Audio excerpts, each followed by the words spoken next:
Rentrée scolaire au niveau des collèges et des écoles primaires ce jeudi 1er octobre au Niger. Une rentrée qui intervient sous les menaces des syndicats d'enseignants qui exigent la prise en compte de leurs différentes revendications. $79 000 US mis à la disposition de 12 ONG nigériennes, une subvention auto-assistance de l'ambassade des États-Unis au Niger.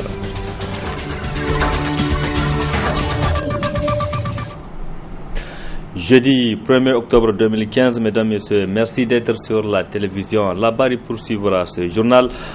Bonsoir et bienvenue à tous. Je le disais dans les titres, après les lycéens le 15 septembre dernier, les collégiens et les élèves du primaire ont aussi repris le chemin de l'école ce jeudi matin sur l'ensemble du pays. À Niamey, c'est le CG Losogungu qui a été choisi pour le lancement officiel de la dite rentrée. La nouveauté cette année, c'est l'introduction de l'initiative Un élève, un arbre, nous précise Asmana China et Aboubakar Soudey. Pour lancer cette rentrée, la ministre des Enseignements secondaires, accompagnée d'une importante délégation, était au CEG Losagungu, au CEG de Soudouré, à l'école primaire Koubia 2 et au centre de l'enseignement technique Niamey 2. La ministre se réjouit du constat fait sur le terrain. Nous avons trouvé des élèves en pleine forme. Nous avons aussi trouvé les enseignants et leurs encadreurs. C'est le lieu de les féliciter et de les encourager à passer une année académique bien apaisée. Parce que, comme vous le savez, c'est vraiment l'apaisement qui doit être l'arche de paix pour assurer une bonne réussite scolaire.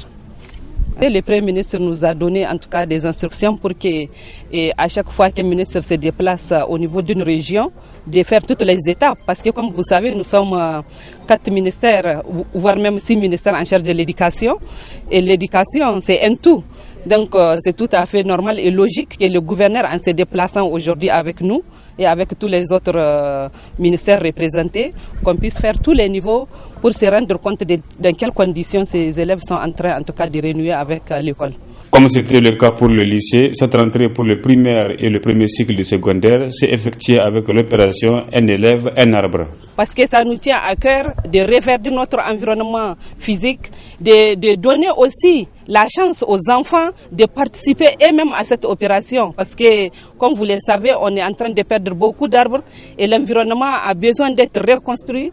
Et je suis sûre que c'est une opération qui a beaucoup intéressé les élèves et qui va continuer à les intéresser parce que pendant toute l'année, ils vont entretenir les arbres qu'ils ont plantés. Et nous avons déjà décidé de donner des prix à la fin de l'année et Inch'Allah, on passera pour voir l'école qui sera bien couronnée. La rentrée scolaire 2015-2016 est désormais effectuée à tous les niveaux. Il ne reste plus qu'à souhaiter une stabilité dans le secteur éducatif en vue d'aboutir à des rendements positifs. Et oui, Asmana China, le syndicat national des professeurs de CEG a profité de ce jour de la rentrée pour rendre publique une déclaration pour rappeler aux autorités leurs revendications, des revendications qui se résument aux conditions de travail. Nasser Rantofo et Sadoudoumi pour le reportage. Ils ont choisi le premier jour de la rentrée pour rendre publique leur déclaration. Dans celle-ci, les professeurs du CEG réunis au sein du syndicat national des professeurs du CEG, SINAPRO-CEG, demandent au gouvernement de prendre en compte leurs revendications gage d'une meilleure année scolaire 2015-2016.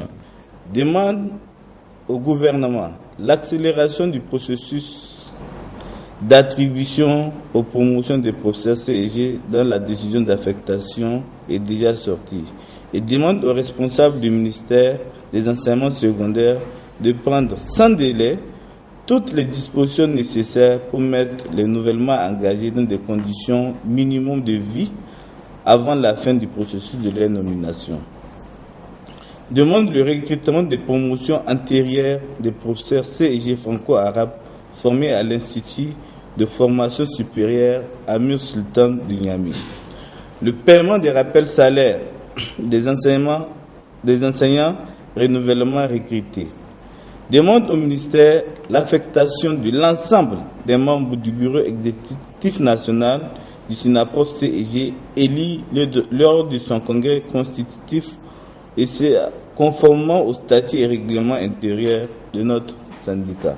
Par la même occasion, le SYNAPRO-CEG a tenu à encourager le gouvernement pour les efforts déjà enregistrés.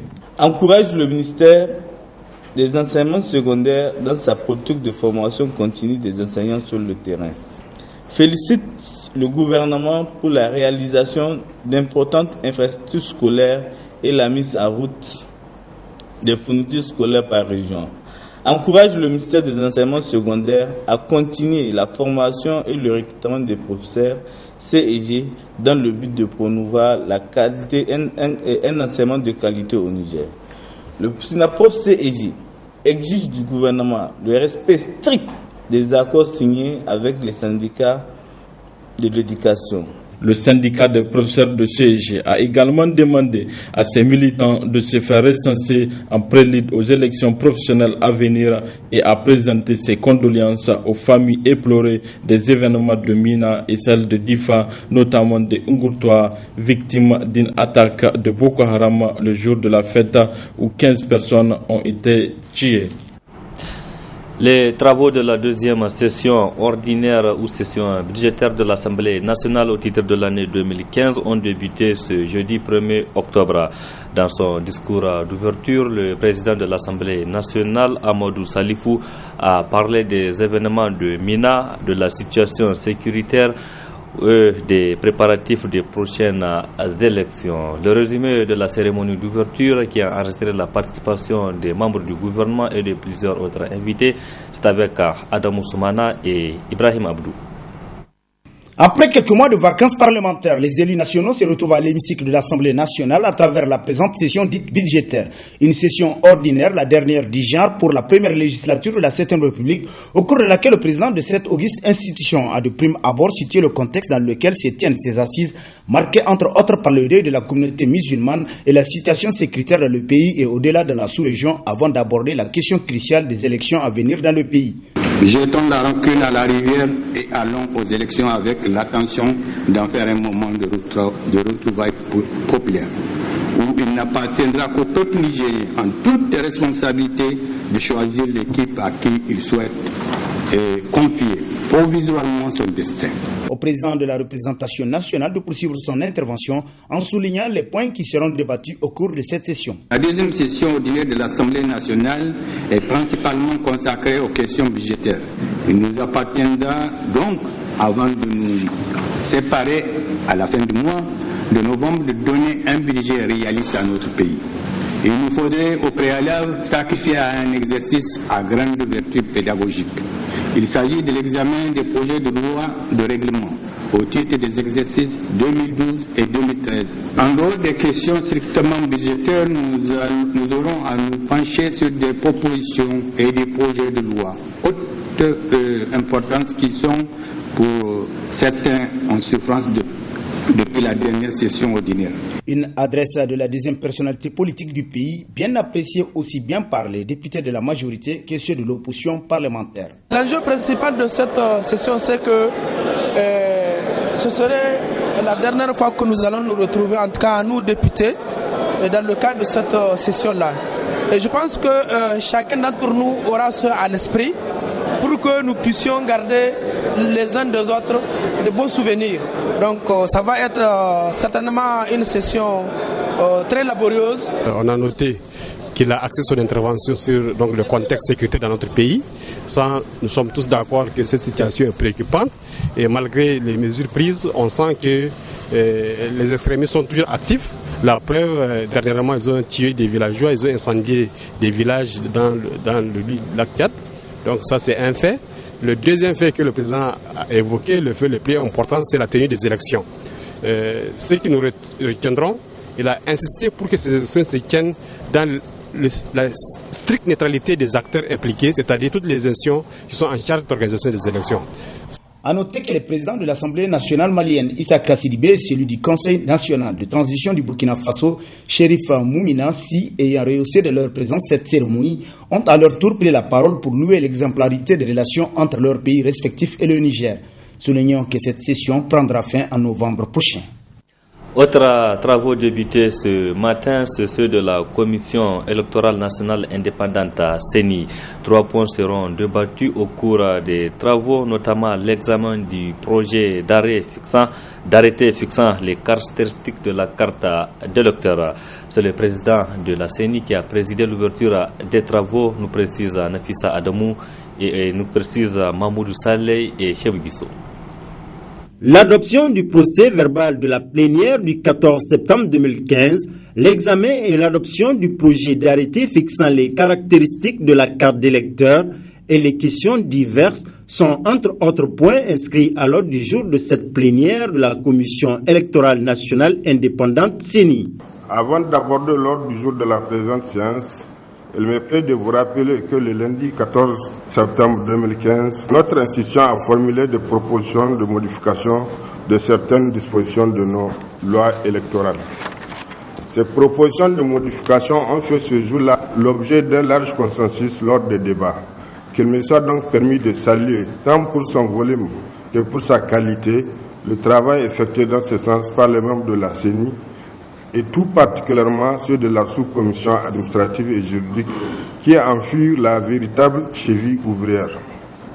Ceci dénote de la vitalité de notre institution, engagée dans une dynamique qui tend progressivement vers sa vitesse de croisière. S'agissant du projet d'arrêté sur la carte d'électeur, il convient de rappeler ici que la loi organique 2014-3 du 15 avril 2014 portant création, attribution, organisation et fonctionnement de la Commission électorale nationale indépendante CENI prévoit dans ses dispositions transitoires et finales, notamment en son article 50, que, en cas de non-production de cartes biométriques, les cartes ordinaires restent en vigueur. Ainsi, face à des impératifs techniques, le gouvernement et la classe politique dans son ensemble ont décidé de l'élaboration par le CEFEB d'un fichier électoral classique pour les échéances électorales 2016. Un bref exposé vous sera fait par le coordonnateur national adjoint du CEFEB au sujet de la carte d'électeur ordinaire qui nous permettra d'adopter à l'issue de nos débats la carte d'électeur à utiliser pour les élections 2015-2016. La Commission électorale nationale indépendante CENI tient sa plénière tous les 15 jours. Pendant ce temps, clôture ce matin des travaux de la 3e session ordinaire du Conseil communal donc de l'arrondissement 5 de la ville de Niamey. Durant 4 jours, les élus locaux du 5e arrondissement ont examiné le budget au 31 août 2015 et le programme d'investissement. Le compte rendu avec Nafissa Adamou et Chebou Guissou.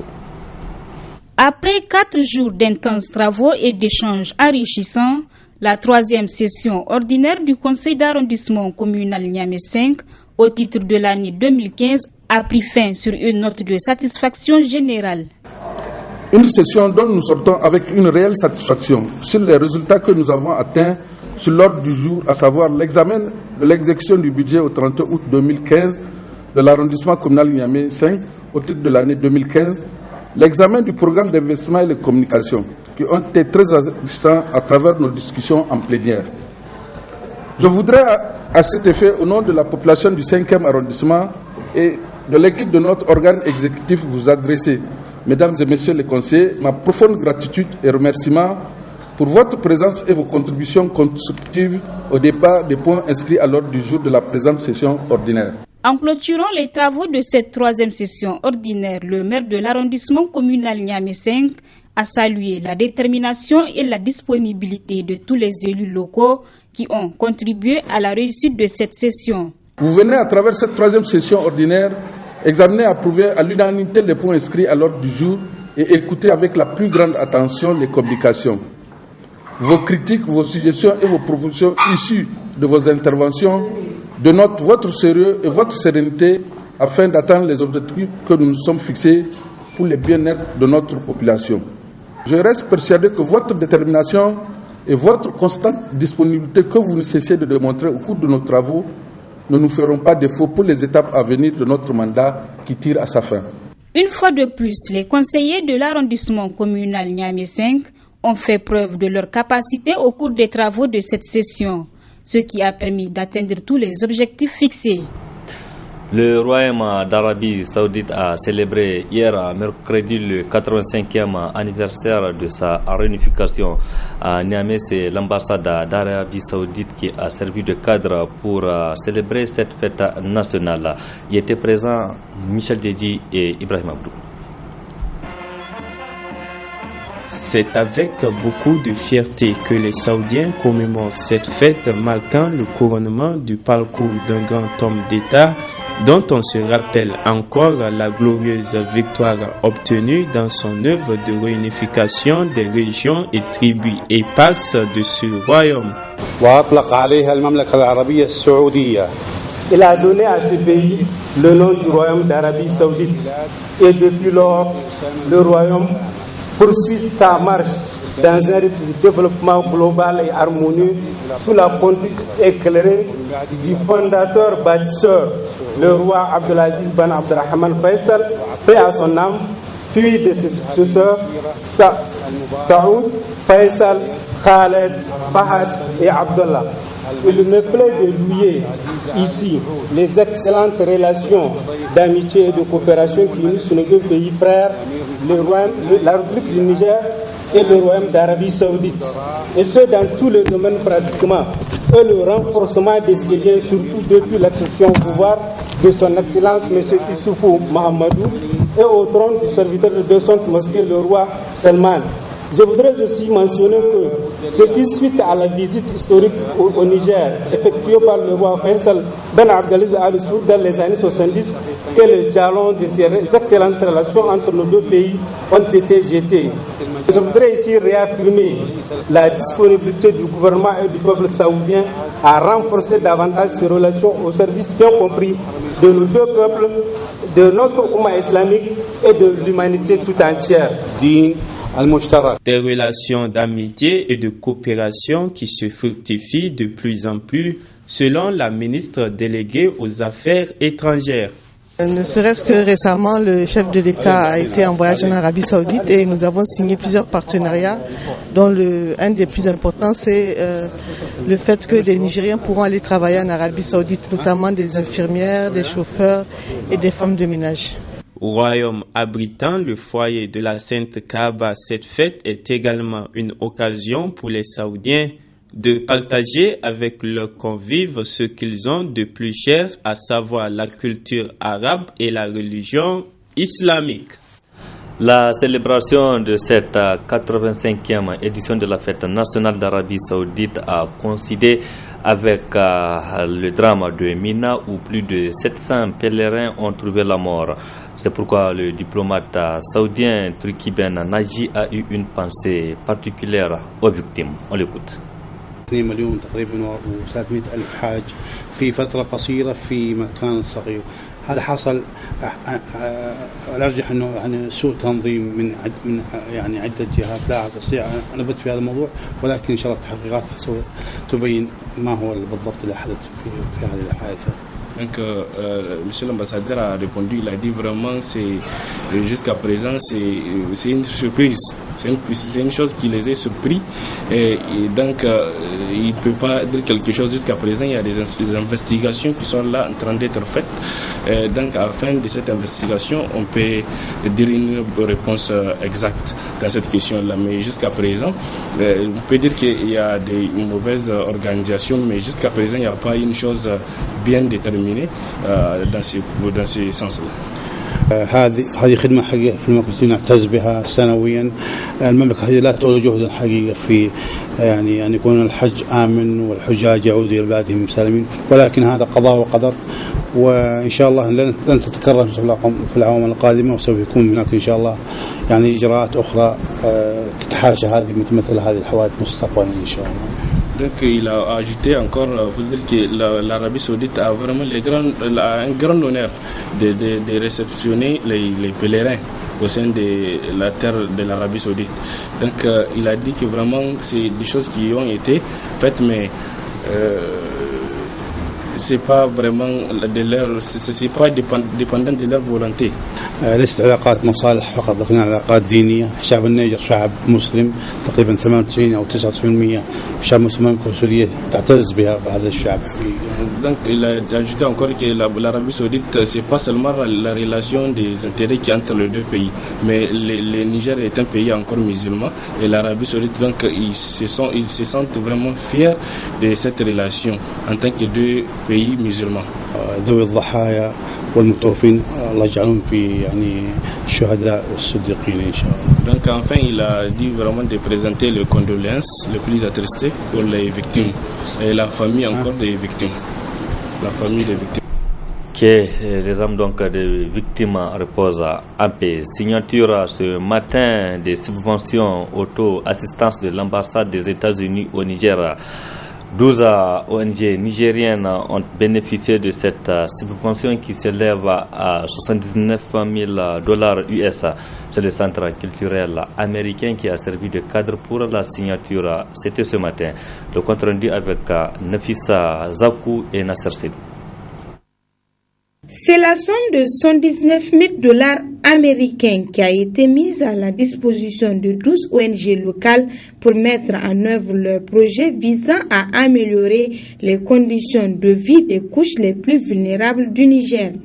En effet, la présente cérémonie de signature des subventions de l'ambassade des États-Unis d'Amérique pour l'année 2015 a été saisie par l'ambassadeur des États-Unis pour revenir sur les objectifs de la subvention d'auto-assistance. Cette subvention permettra de mettre en œuvre des projets qui améliorent les conditions de vie des femmes rurales et des femmes handicapées à travers des activités génératrices de revenus et le jardinage. La subvention permettra aussi de créer un cadre positif et un environnement serein aux enfants dans une école rurale. La subvention Julia Taft pour les réfugiés permettra d'assister 60 femmes retournées du Mali et du Nigeria afin de leur permettre une réinsertion effective dans leur communauté. Les bénéficiaires ont profité de cet instant pour présenter brièvement leurs projets respectifs. Nous avons commencé notre projet à la maison, même avec les femmes en société dans le mouvement. On se dit, mais pourquoi pas? Et les transformations, on fait du dégué, du bassi, couscous de riz, tout. On dit, mais pourquoi ne pas aussi populariser ça pour que tout le monde puisse connaître cette transformation et aussi d'autres femmes d'avoir l'initiative aussi de faire d'autres choses que de rester à la maison. Notre ONG a pour objectif principal de lutter contre l'insécurité alimentaire, contre le sous-développement en général. Nous intervenons principalement dans la commune rurale de Makalondi.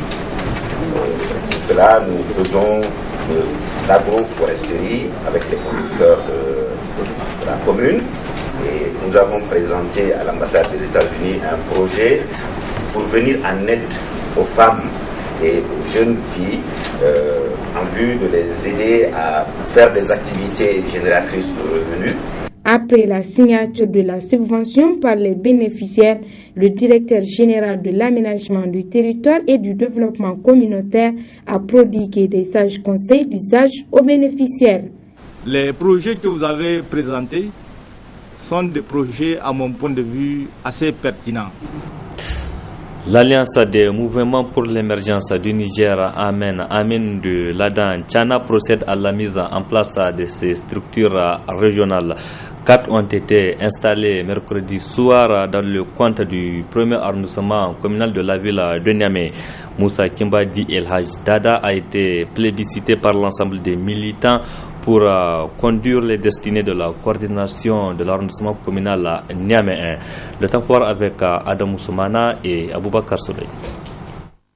Ce rassemblement des militantes et militants de l'Alliance des mouvements pour l'émergence du Niger, Amen du premier arrondissement de la capitale, vise la mise en place des différentes structures du parti au titre de cette partie de Niamey.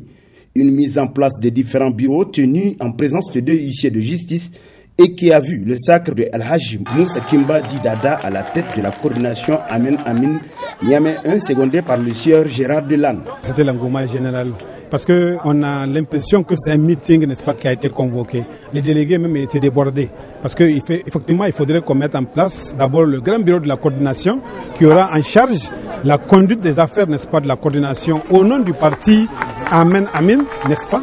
Et il faudrait aussi qu'on mette les structures des parlements, en l'occurrence la coordination communale des femmes, que vous avez bien vu, n'est-ce pas, devant vous, la coordination communale, n'est-ce pas, des jeunes, et la coordination communale de nos Wangare. C'est démocratique, hein, c'est volontaire comme l'adhésion, n'est-ce pas, à une formation politique.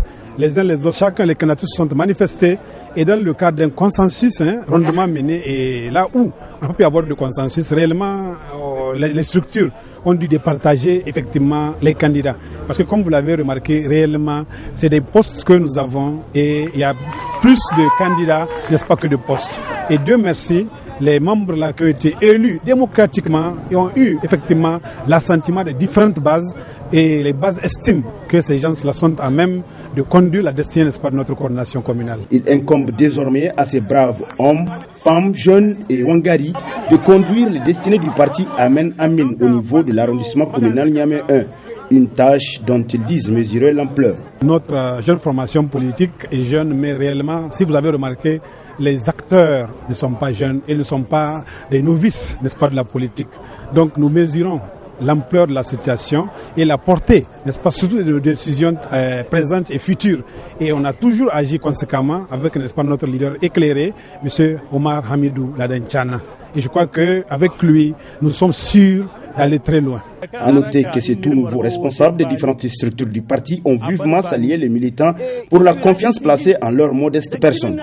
Soulignons que cette mise en place des bureaux de Amen Amin Niamey 1 intervient en prélude au congrès du parti qui se tiendra dans les prochains mois, voire les prochaines semaines.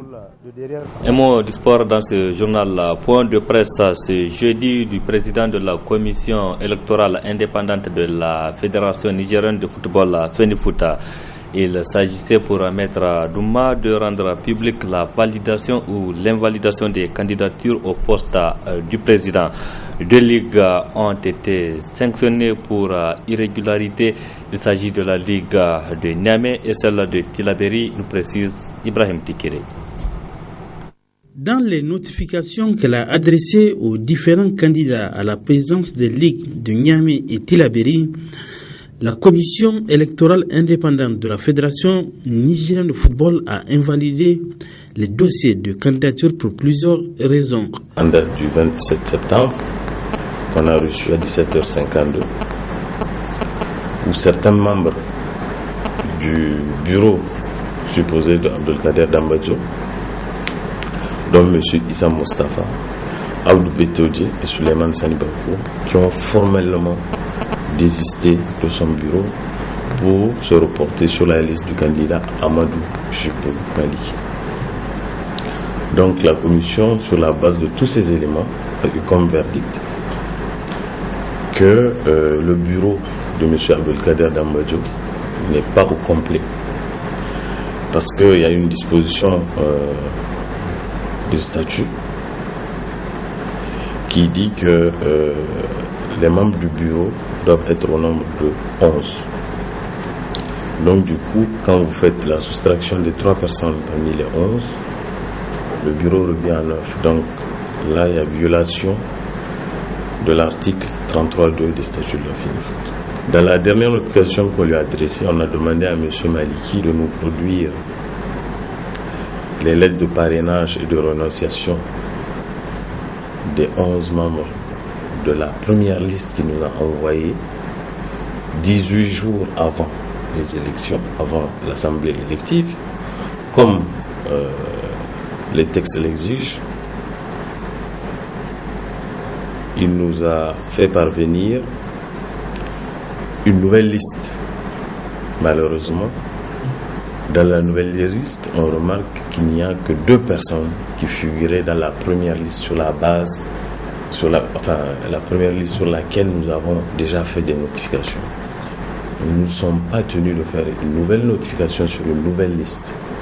La première liste qu'il nous a envoyée, nous l'avons enregistrée et nous lui avons demandé des lettres de parrainage et de renonciation par rapport aux gens qui sont sur la liste. Toutefois, Les candidats ont 72 heures pour déposer un recours. Malgré l'invalidation des candidatures au niveau des ligues de Niamey et Tillabéri, la commission électorale indépendante a maintenu le chronogramme électoral dans les 6 autres régions. Pour le rappel, Abdelkader Dambadio et Maliki Amadou sont les candidats en lice à la présidence de la Ligue de football de Niamey. Point final de ce journal. Merci pour votre fidélité à la télévision Labari. Excellente nuit à toutes et à tous. Au revoir.